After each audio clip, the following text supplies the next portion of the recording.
In this video, I'm going to talk about not only the technical skills you need to grade, but what makes a good image and how you can apply these techniques to your footage so that you get the best result. So what the hell is a good image? Like, what is a good color grade? I think a good reference point is going to Shot Deck. Anything on the cinema is pretty good, to be honest. I mean, like, it's really, really good. The colorists are phenomenal. So that's a really good place that we can use as a reference to see what is a good color grade, or what type of elements does your footage need so that it looks good. Like Davinci, how I see it, it's broken up in two parts. It's the technical side. So you have to understand what the tools are, what they can do, and how you can manipulate them. Right? So that's one side. But the more important side is, what do you want to do with your footage? If you don't know where you want to push your footage, the tools, I mean, they have no value. So today we're going to talk about the first thing. What is a good image? And so I've gone to Shot Deck. I've pulled a lot of screenshots, and we're going to analyze a few things and see if there are key points on each type of screenshot or each type of grade that we can use as a general rule of thumb.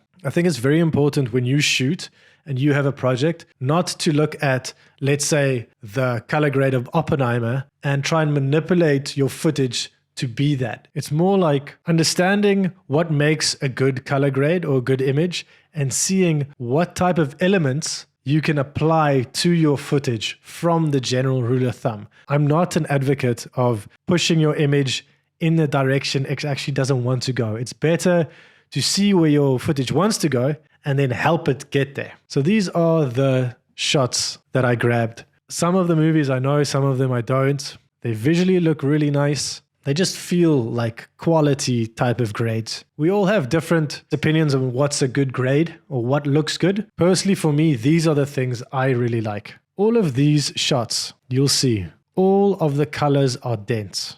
Everywhere the colors are dark, and in each frame, you don't really see a lot of white. You can see a black point somewhere, but there's color everywhere. You see the shot of Oppenheimer, he's the subject, color, color, color, color. Everywhere there's color around him. Even this shot. The shot is dense, but it still feels bright, which I think is one of the most underrated grades you can do. Actually makes an image look really good. If you can get dense colors, but it still feels bright. We're going to talk about that in a second. So there's always a black point somewhere. It anchors the shot well. And then it is just filled up with dense colors. You can see filled up with dense colors, colors everywhere, even in the sky, everywhere. So the shot is filled with color. So that's a good rule of thumb to have.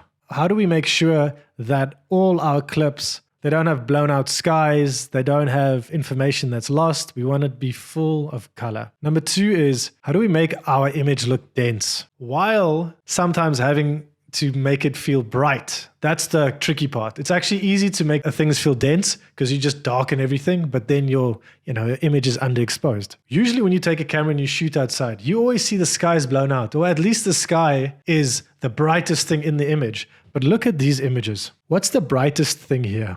I'm just going to zoom out using my picker and just look at the parade. Like almost here.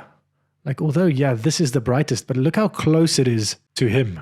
Look at this wide shot. On this scope, where is it? It's pretty low. She's actually even brighter than the sky. So the subject is always the main focus. Let's look at this outside shot. This outside shot, it feels really bright, right? It feels super contrasty. It feels very sunny, although the colors are very dense. So if we go back here and just look at the parade, by the way, I would definitely implore you to go and Shot Deck, find stuff that you like there, chuck it into Davinci, and actually just hover over things and just see what the scopes are telling you. It's a really good way to find out in what world they live in, and also to recreate or make similar grades to your footage. And so what's the brightest here? You would imagine it's the sky, because usually when you shoot on a Sony or anything, it's the sky that's the brightest, but it's not here. The brightest thing is actually his arm here. This is the brightest thing. This guy and him, not the sky at all. Here, what's the brightest thing? This is kind of the brightest thing, but what's also the brightest thing? Here and here. They're very close to each other. And we're going to try and use those principles on these shots and see what type of principles work and how to make these shots look better.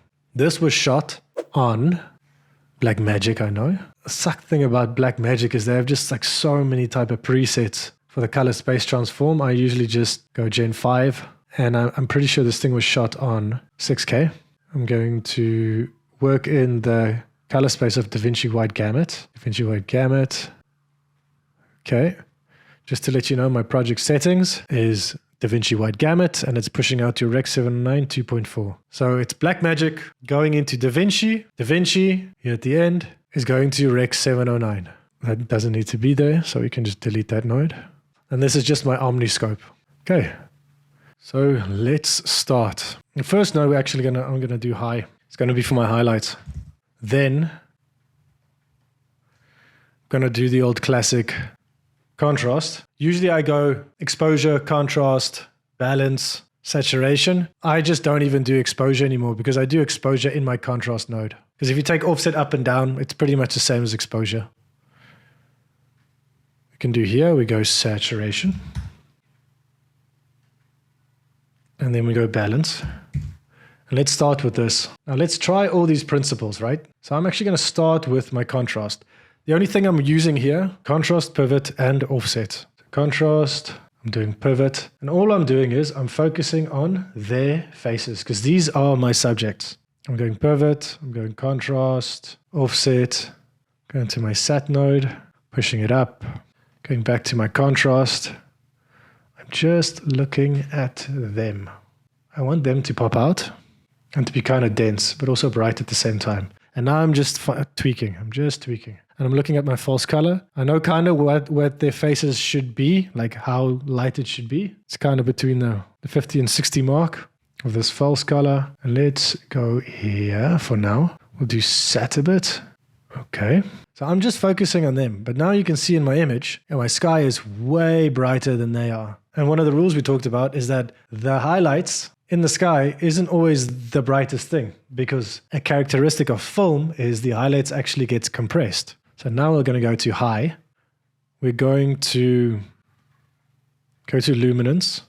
There we go. I just want the brightest parts, which is there. I'm going to make it nice and soft.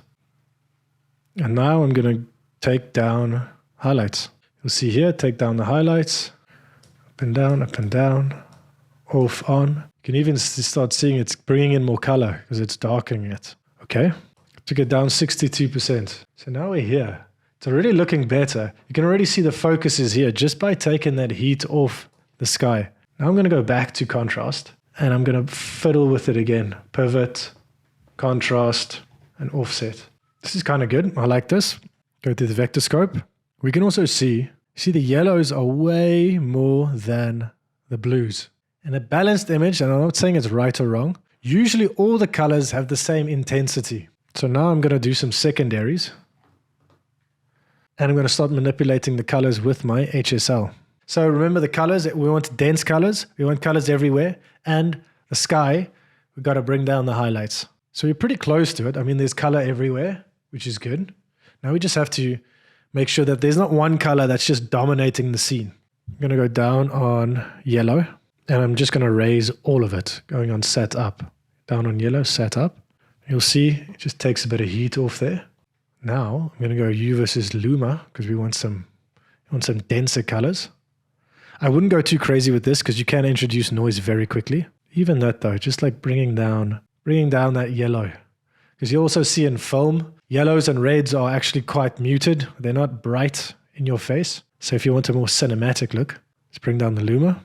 I'm going to go back to the contrast again and kind of fiddle with it a bit. Just focusing on them.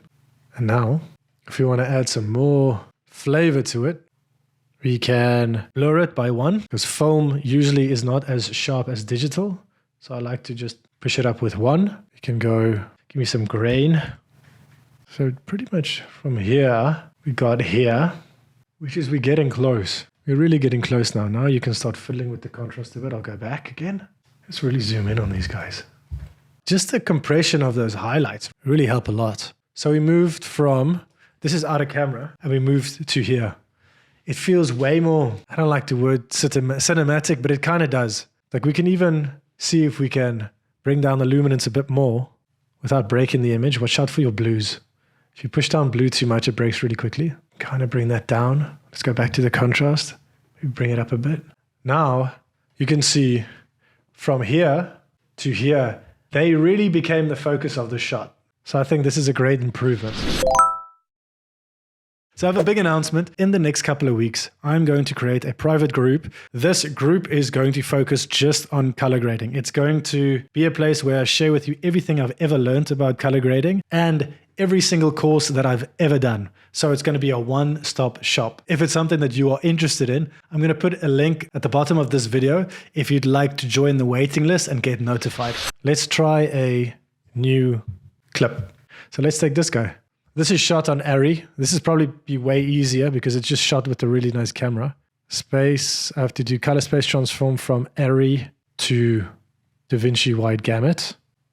Okay, because on the timeline, we have the Davinci Wide Gamut to Rec 709. This is the nice thing about shooting in, great conditions. Exposure is awesome. Camera is fantastic. We're not going to have to do a lot to this image. So the first thing, this is the high. And I don't think we'll even use the high here because there's no sky. We probably only have to do minor adjustments here, really. Let's do contrast. We can do saturation in here. And then we can do balance, right? So contrast, I'm just going contrast, pivot, and offset. I'm looking at my false color. I'm just looking at his face. Looking at his face, looking at him. That's all I'm worried about right now. It's like, where does he look the best? And I'm just using my eye. He looks, this shot's great. You don't really have to do a lot to this shot. This is a really, really nice shot. I think the saturation on him and his face is good. The balance, it is green. We might go mid-tones. Mid-tones a little bit up.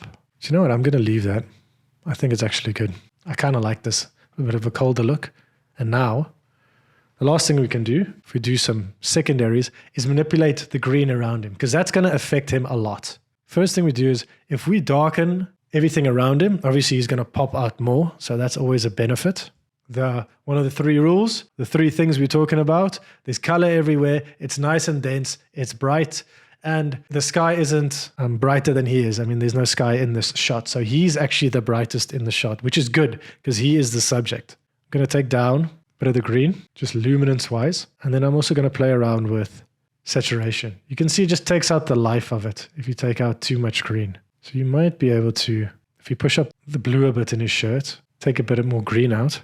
So it takes the heat off the grass, but it really makes him stand out. So we didn't do a lot here. Although there are some nodes here, we actually only used 1-2 nodes. Like from there to here. You just create that separation. And lastly, there's another clip we can also try this on. This one's trickier though. I'm going to try these two girls because it's shot with black magic, and black magic can be problematic. Going to copy this. I'm just going to copy this node because it's also black magic. So I'm just pasting it there. Black magic, Davinci. And this is what we have to start with, which is not ideal. It looks pretty bad. Like compared to the one that came out of Arri, it's like crazy.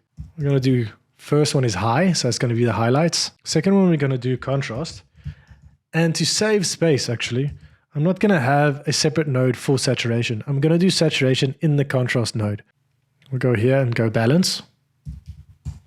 And here we can do some secondary stuff if we need to. Okay, so these two sisters, what are they talking about? How are we going to make this look better? First things first, we do contrast. We just focus on them. I'm going to go offset, pivot, and contrast. All I'm focusing is on how am I going to make the skin look good. So I'm just concentrating on lighting right now. So I'm doing pivot, contrast, offset, doing a bit of saturation. I'm looking at my false color, kind of see where their faces need to be. The image is also not balanced. I can see it. That's why it can also kind of throw you off a bit. So I'm just focusing on getting the exposure right of them. Because I'm going to come back to it a bit. If this is let's say this is a good starting point. I'm going to do what I did before. I'm going to compress the highlights in the back. Look for luminance there. And push down highlights. Oh, that's it going down. You'll see when you kind of like move it, you feel like nothing's changing. But when you turn it on and off, you can see big changes. But even that, you take it off, they are becoming the focus now. So we need to do balance here. Because you can see their skin's too green. I'm going to balance just with the midtones because I'm going to target their skin. I'm now just doing it with my eye. I'm pulling the midtones to magenta and a bit of blue because I felt like they were too green, just everywhere really. So I'm going to leave it there. I'm going to go back to contrast And it's all these fine little tweaks. Like even this, like, looks way better than what it was, right? It was here. Looks pretty good. So I think this is a good, like, solid foundation. It feels good. Now I'm going to go into my secondaries. Now I'm going to play with the colors on their own. I would always suggest if you're going to do like the dense look, you go with your big moves first. Your contrasts and all of that stuff is the biggest moves to get your colors nice and dense and it won't break. Because you're not going here, I'm not pulling pixels up and down, which is not like specific ones where you can tear easily. So you use the contrast to get it at as weight, like as heavy as you can. You can't even do this a bit. And now I'll go to the curves. But this is really like a push and pull. Like you kind of go back and you fine tune it. Okay, so like we did the previous one, if we darken the green, they're going to stand out more. So let's see what that looks like. Always never go too crazy with this. It's subtle, but it takes the heat off the back and we're pushing them in a bit. Now, if we want to do the good old film look, characteristic, we go blur. We blur it a bit, blur it like 1. We do a good old film grain here. And what if we even pull down the luminance of their skin a bit? Let's play with the hue of the green. That looks wrong. Maybe even just a bit. Maybe pull down the saturation of it a bit. Maybe the saturation of yellow can go down, but the entire thing can come up. So now I'm pulling down yellow, but I'm also pulling up the entire image. And now let's go back to the contrast. I'm looking at the false color again, just really focusing on their skin. And then you have something like this. Obviously you can fine tune it even more. If you want to go, let's go like crazy dense. Let's go really dense. I'm just playing with the pivot. Pivot contrast offset the whole time. And maybe we even pull down the highlights even more. And so from here, out of the camera, which looks trash, we got it here, which feels way more dense, bright, and just a better image in general. So when you grade your footage, try and use all three or one of the three and see what kind of results you get. I think it's super important not to manipulate your footage in a direction it doesn't want to go. But if it does have elements that you can manipulate and make look better, then you definitely should.